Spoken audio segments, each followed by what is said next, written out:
What are your worst fears? Mine used to be something as simple as jumping out of an airplane with a parachute. My name is Brenda Carter, and I'm terrified of heights, and the thought of falling through the sky, completely out of control, used to make my heart race. But I did it anyway.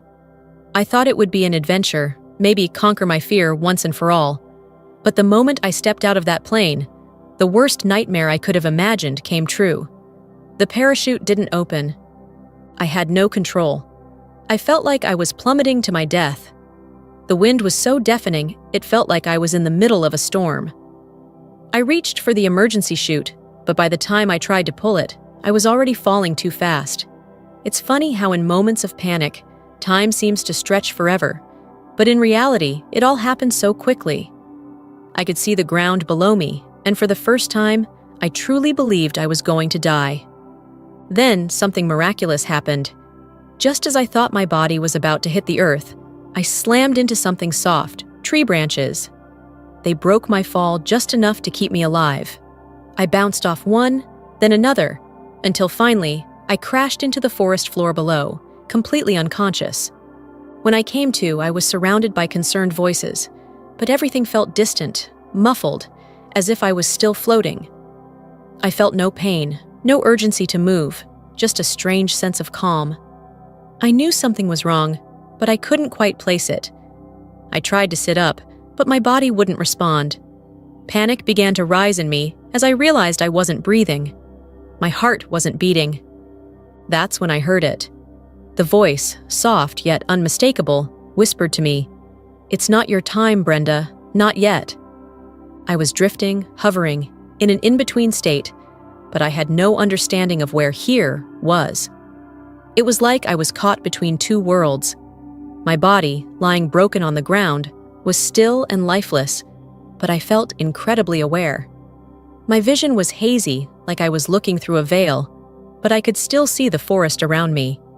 It was as if the air itself had thickened and slowed, and the trees were somehow alive, whispering their own secrets.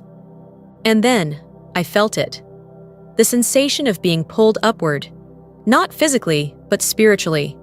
It wasn't like being yanked on a rope. It was more like an internal shift, a wave that washed over me, lifting me out of my body and into something far beyond the physical world. I could still hear the sounds of the forest, but they were fading into the distance. It was as if the world around me was dissolving, and I was being transported to a different plane. I don't know how long I was gone, but I can tell you it felt like an eternity in that space between worlds. I felt at peace. There was no fear, no anxiety, no worry, just pure, unexplainable peace. The kind of peace that you can't find anywhere on Earth. In that moment, I realized something that changed everything. I was no longer part of the physical world, but something far greater, something divine. And then, out of nowhere, I found myself in the presence of a figure, a light so brilliant that it made everything around me seem dark in comparison. His presence was both gentle and powerful, and I could feel an overwhelming sense of love radiating from him. I had no words to describe him, but I knew, somehow, that this was the presence of God. The figure spoke, his voice reverberating within me, bypassing my ears and speaking directly to my soul. "You have been saved, Brenda, not by your own will, but by the grace of something far greater.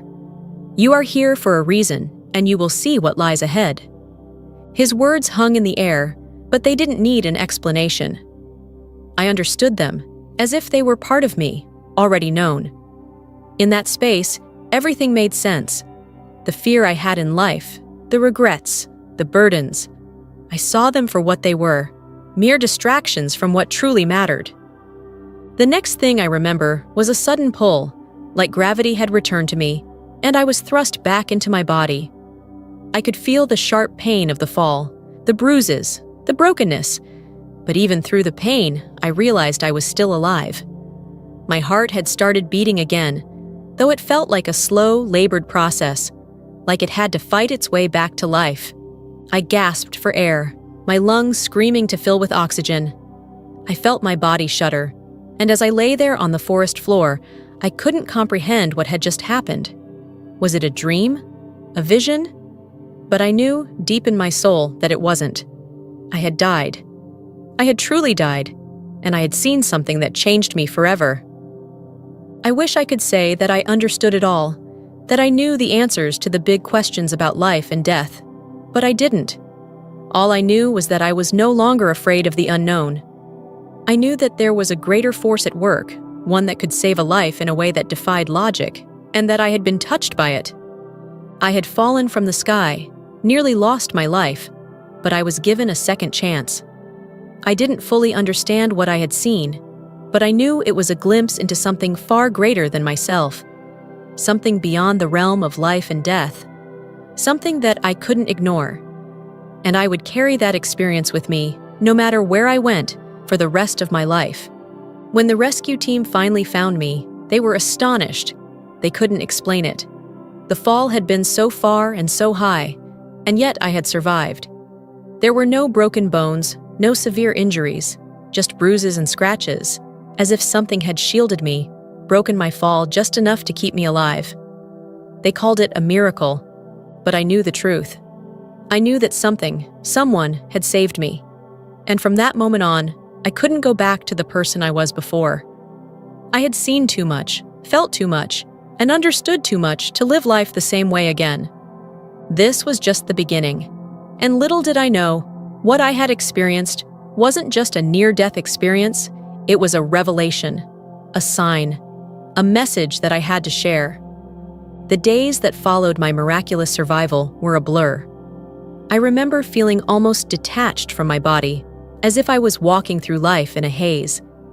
Every time I looked around, the world seemed so different, like I was seeing it through new eyes.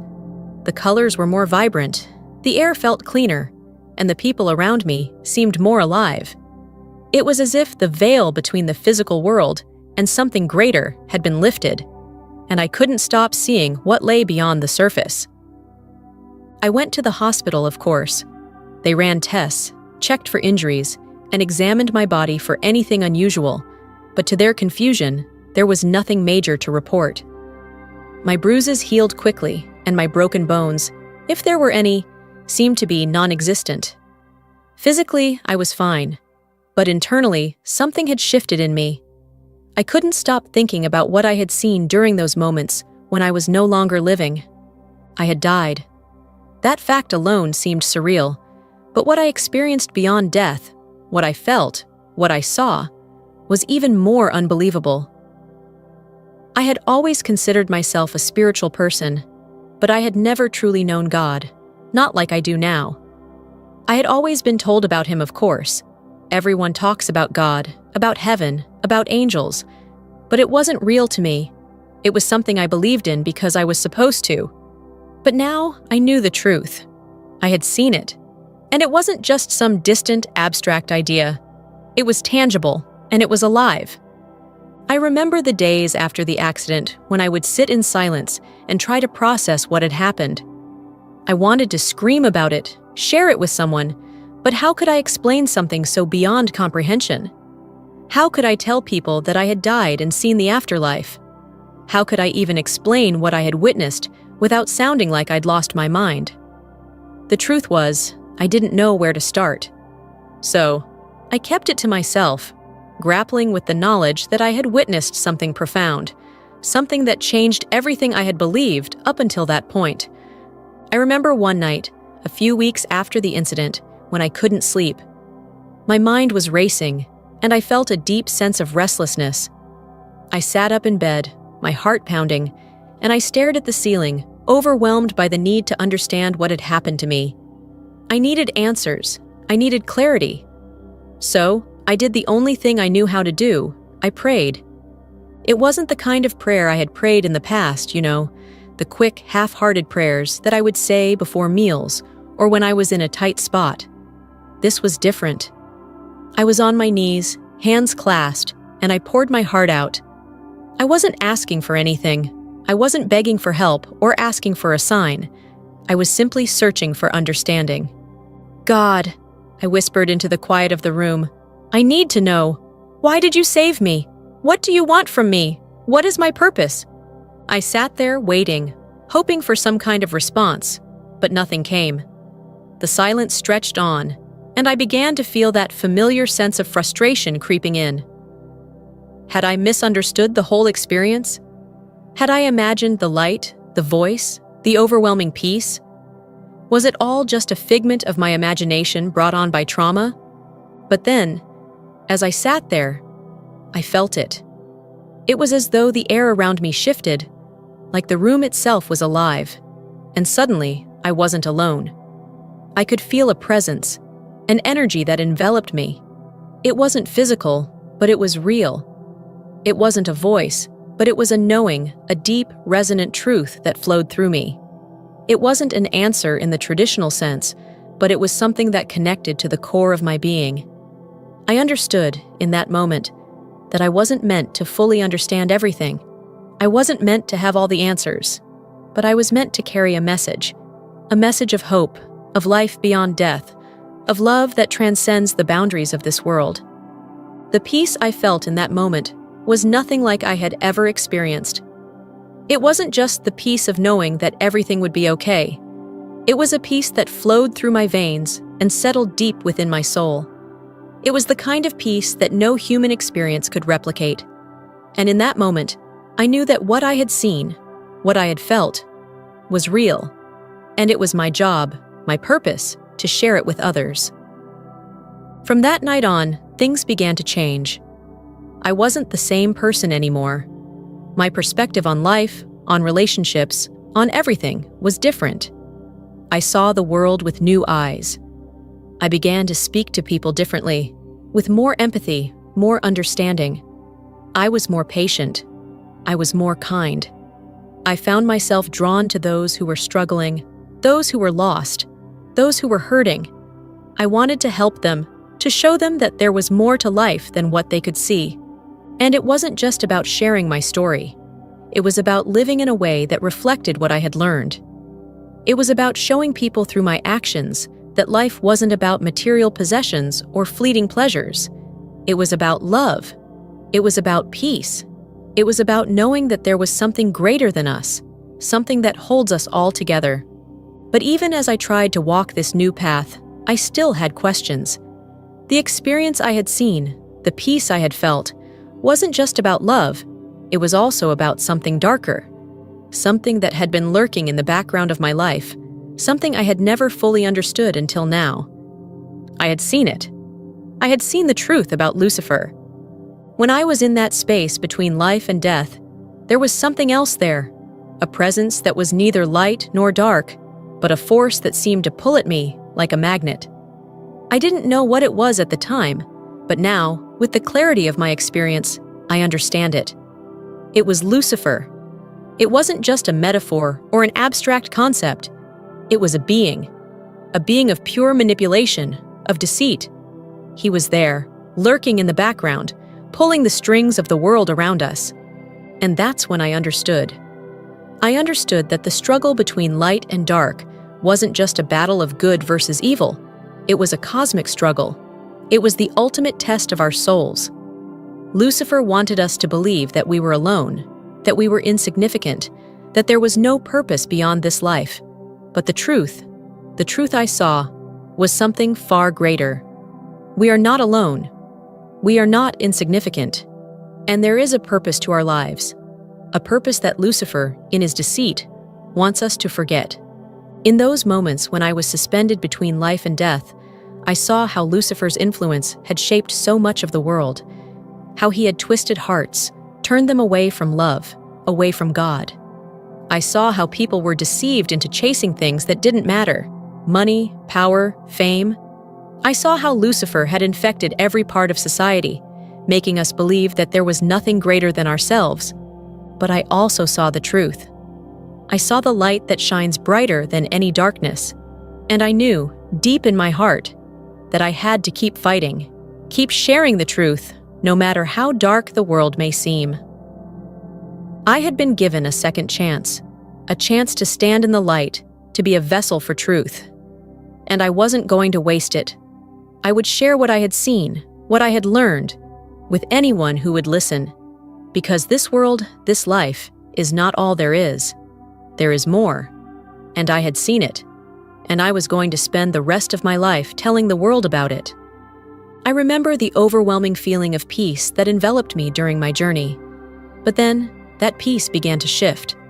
The sense of serenity slowly gave way to a deep, unsettling awareness. I started to understand that there was much more to this existence than what I had known before.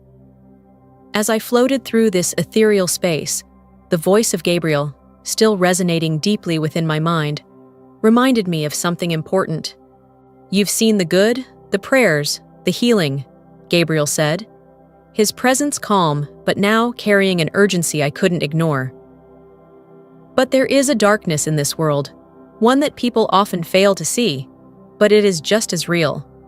The choices you make, the intentions you harbor, the fears you feed, all of these create ripples in the fabric of reality, and not all of them are for good." I didn't fully understand what he meant until the vision unfolded before me. Suddenly, the beautiful tapestry of light I had seen earlier seemed to distort. Some of the threads began to twist, their vibrancy dimming, turning into dark streaks of shadow. I could feel the shift in the air around me. It wasn't the peaceful calm I had felt before, but rather an oppressive weight, as if something was closing in. Gabriel's voice seemed even more distant, but still with me, guiding me through it.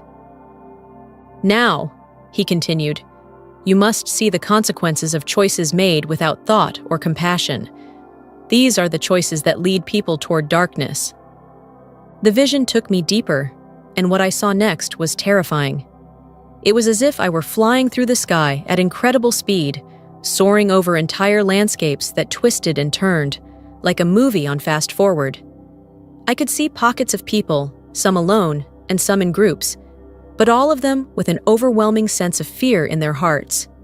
Each person was seemingly unaware of how their actions, driven by anger, resentment, and fear, were weaving a web of destruction around them. And as I looked closer, I saw it. The influence of this darkness. It was real. The ripple effect from their decisions fed into a greater force, spreading like an infection. I wanted to look away, but something in Gabriel's voice urged me not to. "This is what you must understand," he told me. "These threads represent the choices that humanity is making, and the shadow feeds off them. It is Lucifer's work, the division, the hate, the selfishness. These choices create a void, a space that he thrives in." I couldn't believe what I was hearing. Lucifer. The name sent a shiver through me, but I didn't understand. I'd heard of him, of course. Who hadn't? But I never really thought about the depth of his influence or how he operated within the world, subtly steering people away from love and light and toward fear and chaos. Gabriel didn't let me linger on my shock for long. "Understand this," Gabriel's voice broke through the thoughts swirling in my mind. "Lucifer is not some distant figure. He is a force, a collective influence, but he works in subtle ways. He doesn't always show himself in the dramatic, terrifying forms people expect. He feeds on division, doubt, fear. He whispers in moments of weakness, turning small doubts into great doubts. He is the cause of so much pain in the world." I saw more. Darker visions of cruelty, hatred, and suffering, which were all directly tied to the forces of division Lucifer sowed. These were not the grand, overt acts of evil I had expected. They were smaller, more insidious. Words spoken out of anger, prejudice, hatred. Fleeting moments of selfishness that went unchallenged. Choices made from fear that rippled into more fear. These were the subtle moments that people did not recognize as evil, but were, in fact, Lucifer's seeds planted in the hearts of humanity. Gabriel continued, "The light of humanity's prayers can counter this force, but only if people choose to recognize it. You've witnessed how powerful prayers can be. But the reverse is also true. The energies you put out, whether in kindness or in anger, shape the world around you. Right now, many are feeding this force, often without realizing it. But you can change that." I felt a surge of responsibility flood over me. It wasn't just that I had to make different choices. I had to help others see these choices as well. The moment of clarity I had experienced, seeing how our prayers shaped reality, now seemed even more urgent. The balance of light and dark wasn't just something abstract, it was in every choice we made. The vision shifted, and I was once again shown the tapestry of light and shadow, only this time it was more focused. There were people, groups of them, gathering in prayer, in unison, with a purpose, and their collective intention was stronger than any of the darkness that surrounded them. I could see the threads they wove together, and how their light began to push back the shadows. "This is the hope," Gabriel said softly. "This is what you can do, what everyone can do. You are not powerless. The collective prayer of the faithful is a force that can overwhelm even the deepest darkness. But you must be intentional. You must choose to walk in love, not fear. You must choose forgiveness, not anger." I could feel my heart swell with this understanding. It was so much larger than anything I had ever known. Prayer was not just a request. It was a tool for change, a tool for realigning the world toward the light. And if enough people understood this and acted on it, they could change everything. The darkness could be pushed back. The shadow could be overcome. I knew at that moment that I had been given a purpose. I wasn't meant to just go back to my life as it had been. I was meant to share this understanding with others, to help them see the power they held in their hearts, in their prayers, and in their daily choices. The world didn't have to be consumed by the darkness. I could be part of the change that was needed, and so could anyone who chose to walk in the light. As the vision began to fade, and I felt myself returning to my body, I knew that what I had seen wasn't just a warning. It was a call to action. I had been given a glimpse of what could be if we chose love and prayer, a vision of what could happen if we all came together with hearts full of compassion, forgiveness, and unity. This was the future I now had to work toward. The light was always stronger than the darkness. It always had been, and it always would be. And I would never forget that, no matter what.